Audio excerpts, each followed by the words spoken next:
नमस्कार, माझे नाव रुद्रभूषण महाबळेश्वर, इयत्ता 8वी, राहतोय कोथरूड, पुणे। माझा स्पर्धेचा विषय आहे सावरकरांची विनोदबुद्धी।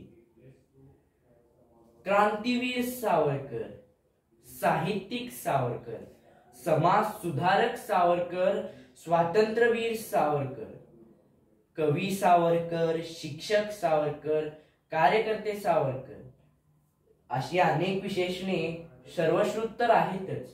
पण तुम्ही कधी विनोदबुद्धी सावरकर असे ऐकले आहे का? मी जेव्हा वक्तृत्व स्पर्धेचे विषय वाचत होतो तेव्हा माझे लक्ष चटकन एका विषयाकडे गेले, ते म्हणजे सावरकरांची विनोदबुद्धी। हा विषय मी पहिल्यांदाच ऐकला होता, त्यामुळे मला त्याबद्दल कुतूहल निर्माण झाले आणि मग मी त्या दिशेने जाणून घेण्यास सुरुवात केली। विनोद हा सावरकरांचा अल्पज्ञात पैलू, तीव्र राष्ट्रप्रेम, भव्य कल्पनाशक्ती, कर्तव्य कठोर, तरीही कुसुम कोमल कविमन, स्वमताचा आग्रह, तरीही भिन्न मतांचा आदर, अशी सावरकरांच्या स्वभावाची काही अंगे। पण गंभीर प्रकृतीच्या सावरकरांना विनोदाचे देखील अंग होते। आपल्या विनोदी स्वभावामुळे त्यांनी अनेकदा भीषण परिस्थिती ही सुसह्य करून घेतली होती। विनोदी स्वभाव हे त्यांचे कवच होते आणि शस्त्र देखील होते। विनोदी व्यक्ती खोडकर असतेच।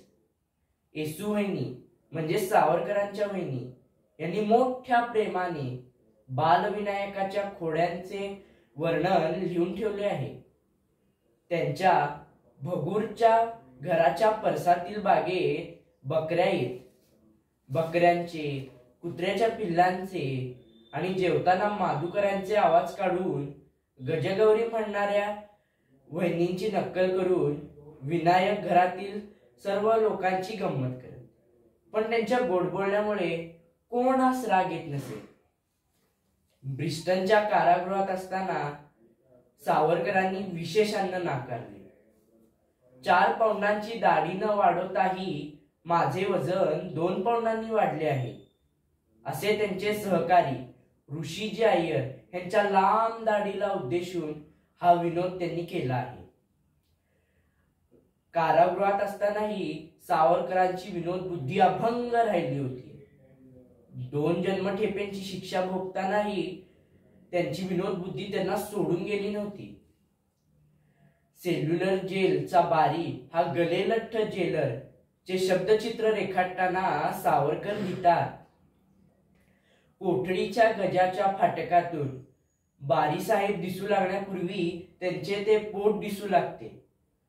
पृथ्वीचा आकार दाखवण्यासाठी शाळेत ठेवलेल्या फुग्यासारखे ते पोट त्यांच्या पुढे 2 पावलं धावत असते आणि त्यांच्या पोटावर चढलेला तो तुमानीचा कातडी पट्टा भूमध्य रेषेसारखा शोभत असे।